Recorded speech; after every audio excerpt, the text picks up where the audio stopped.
Hello, everyone. Super excited to be having our next founder spotlight with Elise here. She is an incredible journalist and just someone who's interested in the intersection of creative writing and business, which, as someone who is the same way, I'm really excited to learn more about Synthesis Publications and what you guys have really done so far. I mean, we've already had an amazing conversation for the last 10 minutes, 20 minutes, and it's been so great getting to learn more about you. And I guess obviously I want you to start off and talk more about your journey of how you started Synthesis and what really the idea was behind it. Well, thank you so much for having me, Razia. This is such an incredible initiative, and I'm extremely proud of you and everything you have done to support female founders, and really raise our voices in this very male-dominated industry. But hi, I'm Elise. I'm an incoming freshman at Harvard College. I'm 18 years old, and I'm the founder of Synthesis Publications, which is an online magazine run by youth and for youth, encouraging to uplift the voices of teens and young artists and writers all around the world. I created Synthesis in my bedroom when I was 14 years old, right before I began freshman year of high school during the COVID-19 pandemic. And one of the things that really propelled me to create this organization was the fact that I was getting rejected everywhere. And I was a very ambitious kid in middle school and even before that. I wrote so many poems. I loved writing. I wrote articles for my newspaper. I journaled. I wrote so many diary entries. And one day, when I was in the sixth grade, I decided to submit one of those poems to the New Yorker, which is a very small, not so well-known magazine, you know. And they got back to me with a rejection, which looking back, that was expected, but they did get back to me with a really kind rejection letter, which encouraged me to keep on writing, and to keep the momentum going as a young writer. And it was really, I think, that letter that encouraged me to create a space for young writers and artists like myself to feel comfortable enough to express ourselves online and to share our work, on the internet, which is only growing bigger and bigger by the day. And creating this in my bedroom, and it was just honestly such a surreal experience. I was just so bored during the pandemic, and I wanted something to fill up my time that was that wasn't just doom scrolling on TikTok. So I decided to create a logo, create a brand name, get an entire coalition of young writers and artists behind me to help me launch this initiative. And I guess I went ham with the website, with creating the website on Squarespace, starting from scratch with absolutely no coding experience whatsoever. Decided to try my hand at social media marketing to launch Synthesis Publications, our mission, and our first hundreds of articles, poems, and art pieces. And I guess from September 1st, 2020, we've only went up from there. And I'm so proud of all the progress we've made and how much we've grown. I love how whenever you talked about this, I was just thinking of myself whenever you were talking. I mean, I told you that I started a newspaper back when I was in middle school. Literally the same thing as you. I feel like there weren't a lot of platforms in our time period because we were the same age. I was going into eighth grade, you were going to ninth grade. So exact same time during COVID. There were just not a lot of opportunities for middle school writers and artists to really get their work out there. Obviously, there's going to be prodigies, but for the most majority of people, writing and art in a middle school level is extremely difficult to stand out in comparison to all these high schoolers and adults applying to these big things like the New Yorker. I mean, you said it was small, but you're probably competing against older people. And so I love how you were able to create something that made every single person feel like their words were being expressed and they were being valued because I feel like every time you see that rejection, you feel like, oh, okay, this person doesn't value me. And as a middle schooler, that's how you feel. Obviously, now we know that rejection is just redirection, it's a part of life. But as a 12 or 13-year-old seeing that rejection, you might feel like your words aren't valued, but they truly are. And so having something like Synthesis where every single word that you write is accepted and valued, regardless of your skill, your age, all of those things, I really love that a lot. And I'm curious where the name came from, how you came up with Synthesis. Well, I think the name came from the idea that we really like accepted almost any kind of visual or written form onto our website, and I just wanted a name that like really embodied it. I guess like I think it started from like going on thesaurus.com and being like, what are words that like mean like really encapsulate the idea of things coming together, like a combination of things. Um, and I think synthesis was just so compelling to me because it's often a word used in chemistry. I think when you're mixing chemicals together, I wouldn't know because I'm science is not my strong suit. But I think like just the idea of like having all these incredible people and stories merged together onto one platform. I think synthesis just naturally emerged from that, and then publications obviously to just like tell everyone like we're just a publishing company. That's like what we do. Yeah. I love that a lot because it just goes to show that all these different words and meanings and ideas all come together for that exact one message that you're trying to spread, which is that everyone deserves a voice, right? And I think that word synthesis really encapsulates that. That's why I asked you because I was like, that's just it's a beautiful idea, even if it came from thesaurus.com.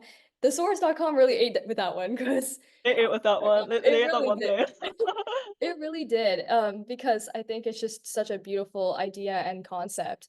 And so, how has that journey been? I guess that transition, because you were obviously that was what, 4 years ago now. How has that Mhm, journey really been going all throughout high school and the end of mhm. your middle school journey and just seeing that growth with your publication?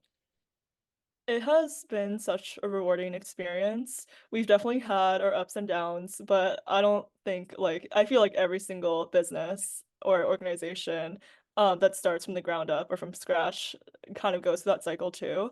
Um, it's been so rewarding, Razia. Like I remember like not knowing what to expect as like a freshman in high school as I was juggling managing the business plus schoolwork and getting adjusted to this completely elevated lifestyle that I didn't have in middle school. But as time went on, I like began to fall in love with the people I was working with. My like someone who helps me run it, her name's Sienna, and we've been friends since we were little kids.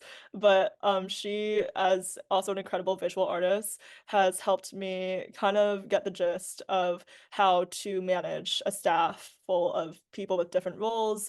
We have writers, artists who kind of compose of like the creator staff who create the content for our website. And then we have the people behind the scenes, like the social media managers and the staff managers who kind of keep everyone in check.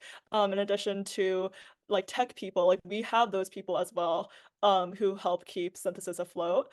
And I think as the years have gone on and as we've like celebrated like our first, second, third, and like almost our fourth anniversary, which is kind of crazy for me to say, um, I've realized that it's honestly the community of like such incredibly talented and curious writers and artists that we've have like in our comments and our DMs who submit to us and who are on our staff that keep me going even when it's tough, you know.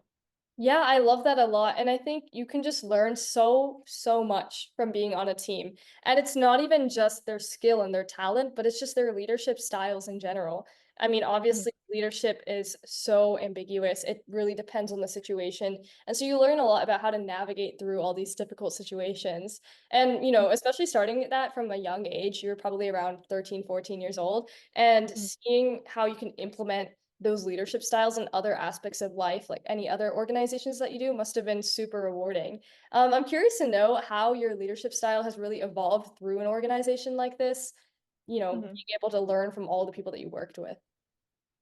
I think what's beautiful about kind of having like a ever evolving organization like Synthesis is that leadership, it definitely like I definitely have gotten more used to it. At the beginning, it was a lot to work with. You're dealing with like kind of playing every single part and being involved in almost every single aspect of the organization.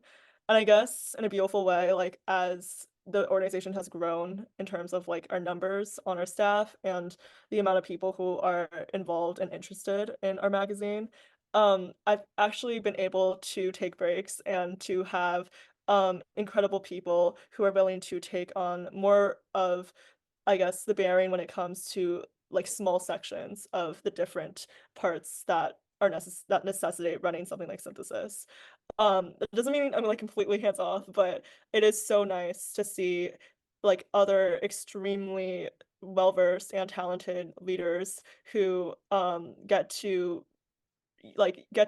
contribute their incredible talents to synthesis as well. And I get to basically teach them the reins of how to manage something, I guess like as extensive as this. I love that a lot because I think that, especially you were saying you're very ambitious. I'm literally the same way. Anytime someone asks me what word describes me, I always say ambitious.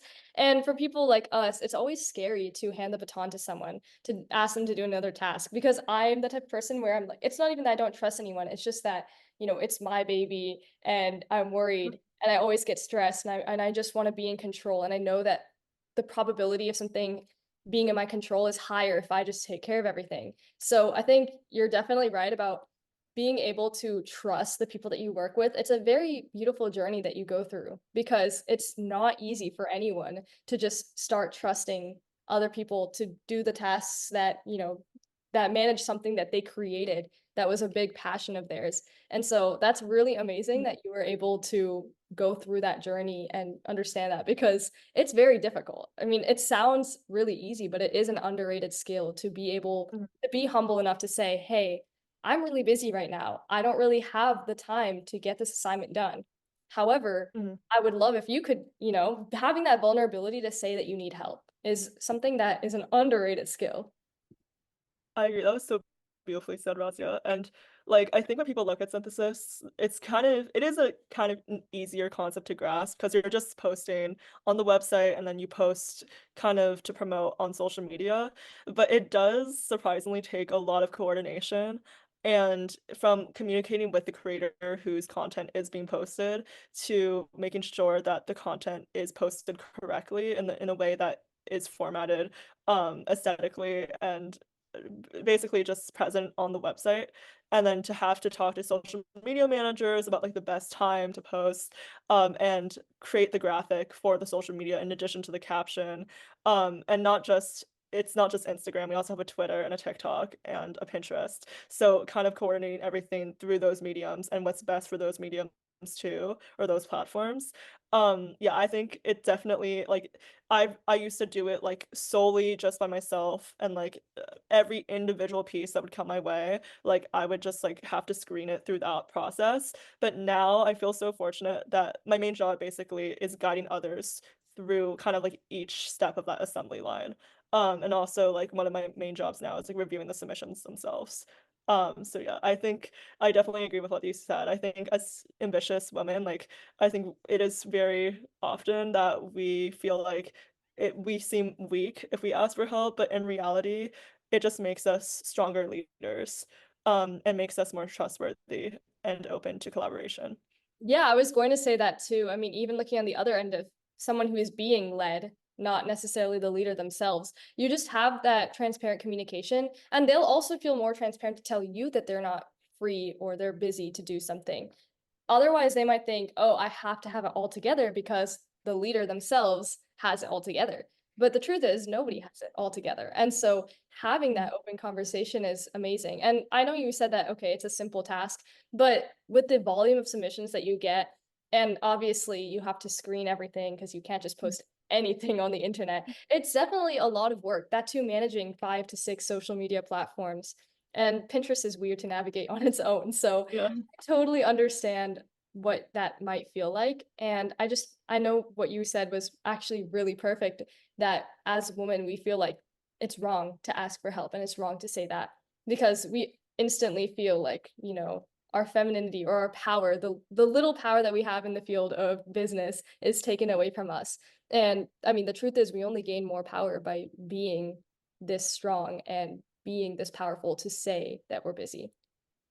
Mhm. Yeah, and so I really liked what you said there, and it's just so great that you were able to, have that opportunity to trust other young leaders and give them that opportunity. And so speaking of that, actually, I was curious to know if you were gonna pass the baton when you go to college, or if this is gonna be something that you're gonna continue to lead throughout college. That's such a great question. That's actually something I'm kind of internally talking about with Sienna and um eventually the team, the entire team. But I do plan on expanding synthesis kind of to be beyond the youth aspect, because I think the general idea of having your story shared, and having kind of that stepping stone of like your first publication is so important, especially for adult writers as well as teen writers.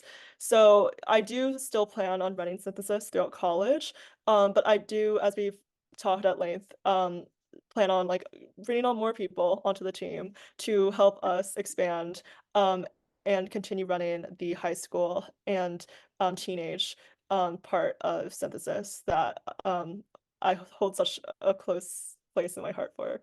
Yeah. And I think that's also really great because you obviously started this all on your own, no mentorship, but now you're able to be that mentor for someone else, these young writers that as you get older, the younger teenagers that are wanting to start writing, you can be that mentor and talk about your experience with them and they'll be able to understand that, which is really great that you're able to do that for them because obviously that's something that you have to navigate on your own. So you get to provide that experience that you never had to someone else.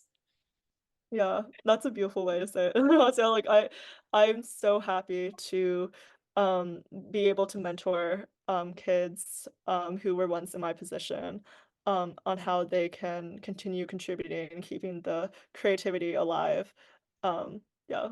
Yeah, especially in a world where creativity, I feel like, is being a lot more homogenized. With things like Mhm. ChatGPT, being able to Yeah. write with your own voice is just, Yeah. it's the bare minimum now. And the bare minimum of writing has fallen to the ground because of that. Because people don't trust their voices anymore. They feel like they have to go to AI and they have to go to other people to make sure that what they're saying is right. I mean, I'm saying this as someone who's applying to college right now, writing essays. I always feel like, oh, what if this isn't good enough?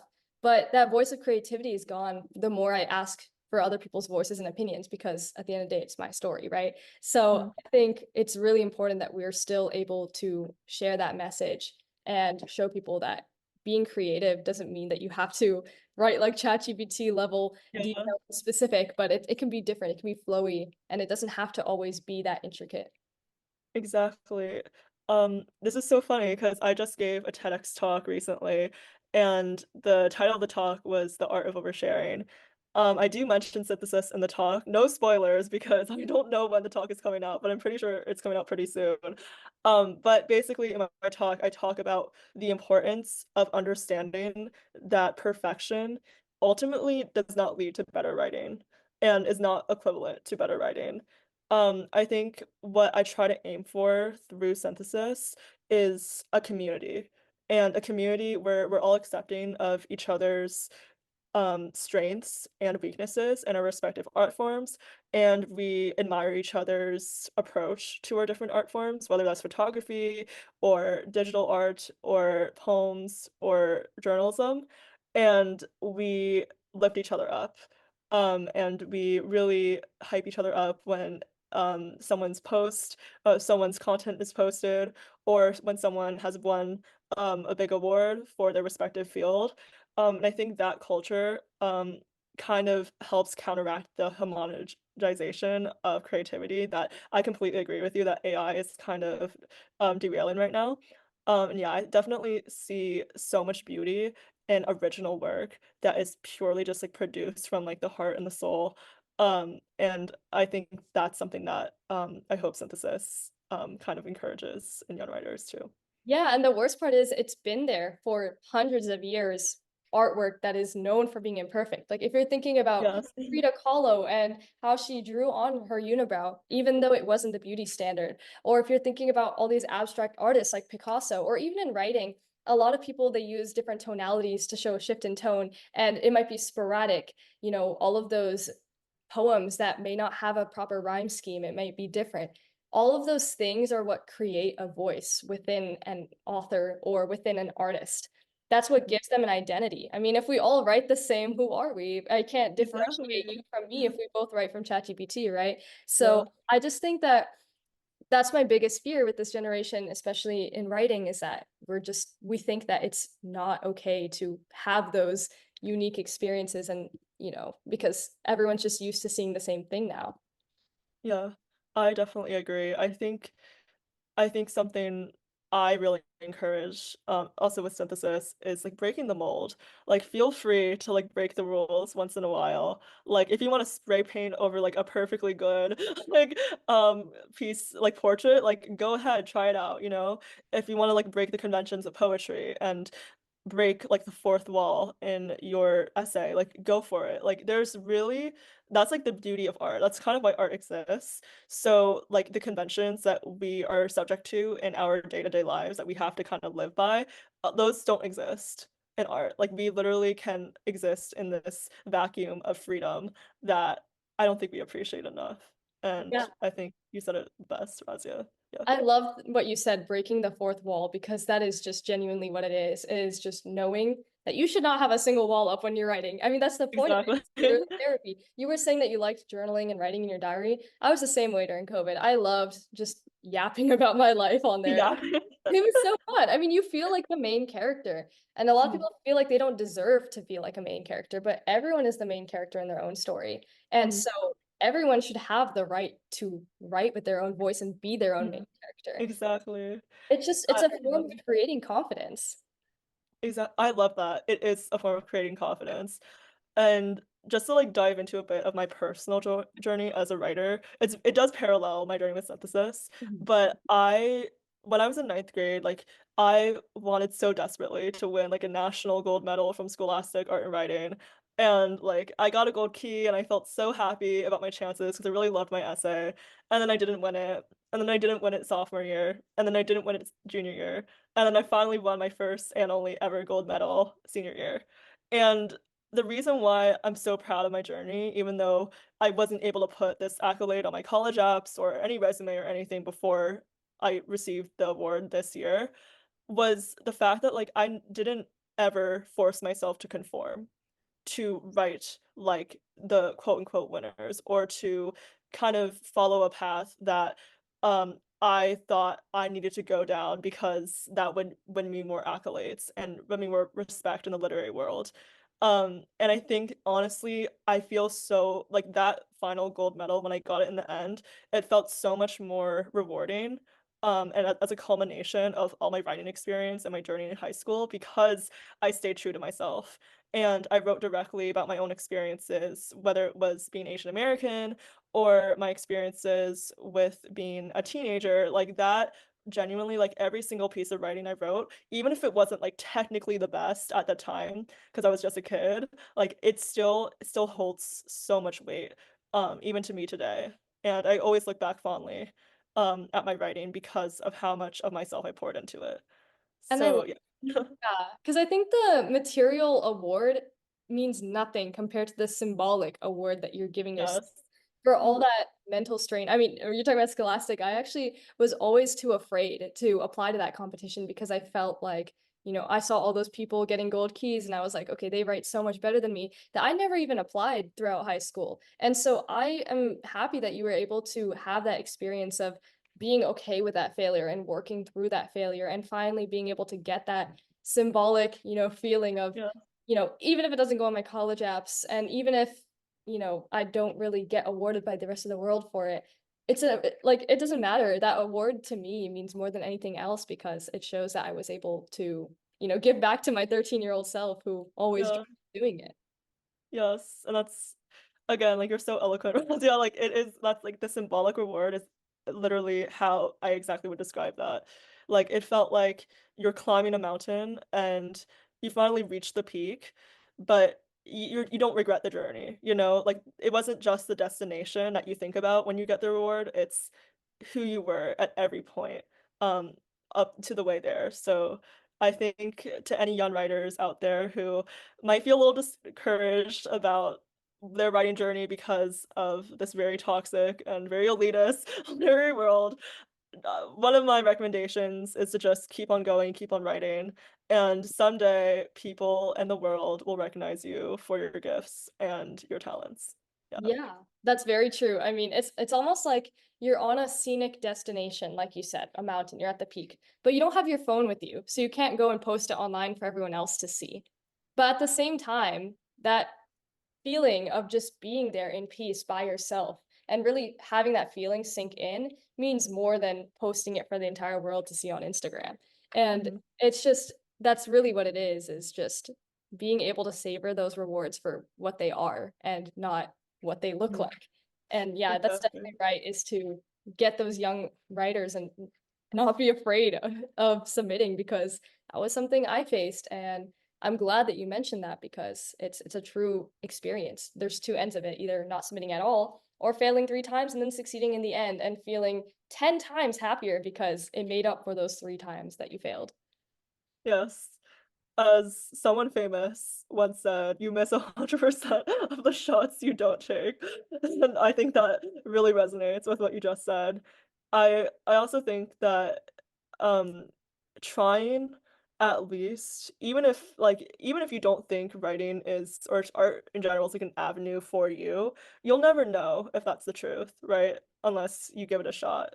And I think honestly, like even if you don't do writing competitively like I did in high school, or if you don't submit your art or your writing to the Scholastic Art Writing Awards or any other sort of competition like that, like it's still such a therapeutic activity that like I also talked about like in my Common App essay, this is like a little inside tidbit, but I talked about how writing helped heal that part of me that thought that art had to be perfect, kind of touching on what we said before. An idea that like you can like the point of pursuing a passion in art is that you can enjoy it when you're alone too. And I find myself like literally just like whipping up like a notebook and a pen whenever I'm in my deep feeling era, sad girl era, just like writing down everything that I'm feeling, and like it really feels like when I do that, like a weight is like lifted off my shoulders. And that's like what I hope to inspire with synthesis is to just encourage people to just do art and to try it out, you know? Because I can't tell you how many times I got such like a warm and like incredible like message from somebody being like synthesis, like submitting to synthesis or being a part of synthesis, like encouraged me to like apply to art school or to like take advantage of like the opportunities at my school to like be part of like the creative writing club. And I'm like, that is the point. Like that is these stories I want to hear. And that like really warms my heart. Yeah. Yeah, and that's very true that um the biggest thing is I think a lot of the times with ambitious people, on paper, we might look like, okay, we got these awards, right? But Mhm. we've got 4 times the amount of failures than we have rewards. But no one Mhm. really remembers those failures. And so, I mean, Mhm. even from my experience, I probably had like publicly failed in front of people like maybe 10 to 15 times. And Yeah, I but love. each reward makes up for that, like 3x the amount.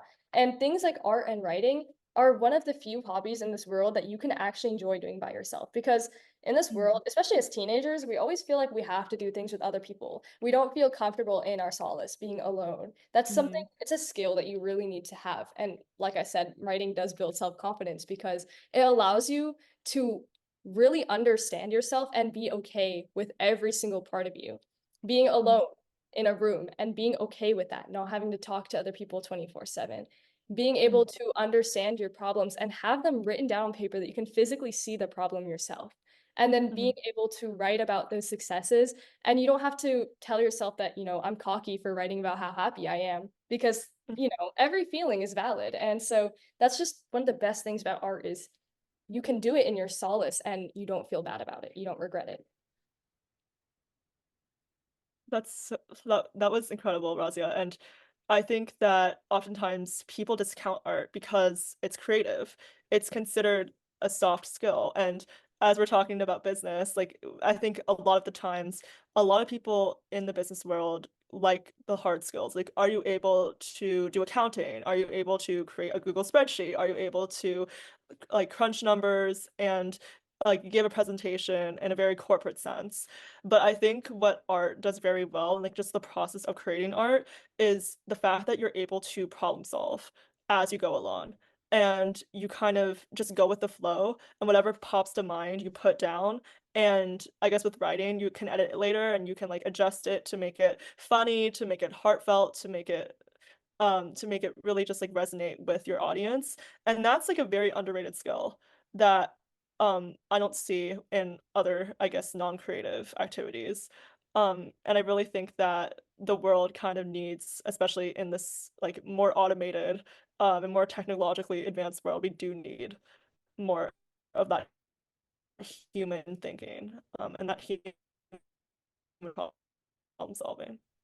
Yeah, you're 100% right, especially as a fellow science hater myself. I never enjoyed science. I never will. Fellow science hater, when you said that, I was like, same. Um, I mean, no discrediting to STEM because I also love STEM, maybe just not the S, so maybe TEM. But yeah, in a world where everything, yeah, you said it, automated. Literally, the world is ChatGPT. Like you walk down and just finding someone who can make eye contact with you is just mind-boggling now. And just the idea of it is because people are afraid to be themselves. And so we need to bring back writing and we need to bring back art. We need to bring back Agreed. especially in school settings, I feel like creative writing has really been gone. I mean, I don't remember. I think maybe I did it in like third or fourth grade, but whenever I Mhm, see my younger siblings, they don't ever really do creative writing anymore. And mhm, that's something that people just need to start doing more, especially metacognition, just really understanding yourself and how you write and who you are. That's what writing does for you. And so it's literally therapy. It's free therapy. Writing solves all exactly. your problems. And so it's a really beautiful thing that we need to bring back. And I really enjoyed our conversation. It was amazing to learn about you and just how incredible you are to be able to have these vulnerable conversations and talk about your journey and all those failures that led you to success. You are incredible in every single way, and it's been amazing to talk to you for the last almost hour. Oh, that's so sweet of you, Razia. And it's been so incredible to talk to you. Like people like you inspire me. And like let me know that like there is hope for people in the future or for the youth in the future to be bold in our decision making processes, and especially for women of color like ourselves. Like you and I are like examples of like what we can do just like with the internet, with the power of networking and connection. And I guess just like one final note, writing and art, like they're basically the ability for us to talk to ourselves outside of our own thoughts. As I say in my TED talk, but I think that the more we accept our ability to be creative and our ability to create from just simply having a piece of paper in front of us or just whatever materials we have in front of us, I guess the more confident, as you mentioned before, we can feel in like surviving life and going through, I guess, the more mundane motions that corporate America has placed upon us. Yeah, and it allows us to be more level-headed too. I mean, if you don't understand yourself, nobody else will because you're the only Mhm, person who knows what's going on in here. And if no one else can understand you, then you're the only person who can understand yourself. And people are mhm, afraid to understand themselves because they're afraid to face their truths. And so it's exactly. just, I really loved what you said. Writing can help you talk to yourself. That's something I need to tattoo in my brain because it is true. It is so true because that's something that this world lacks is the ability Mhm, to feel and understand that all these amazing concrete automated things can only work if we understand what's going on in here before up here. mm. That's beautiful. I love that. Yeah, well, once again, I know we're running out of time, but it was super nice to meet you. I hope we stay in touch with the Of DYW network. course. Best Thank of luck you. at Harvard this fall. I'm assuming you're moving in the next month or so. So have fun Yes. with that. That'll be a lot of fun. I don't know, maybe if I come up to the Northeast one day, I'll let you know and we can Of meet up course. Yes. Come or and come to visit. Texas. Come to Texas.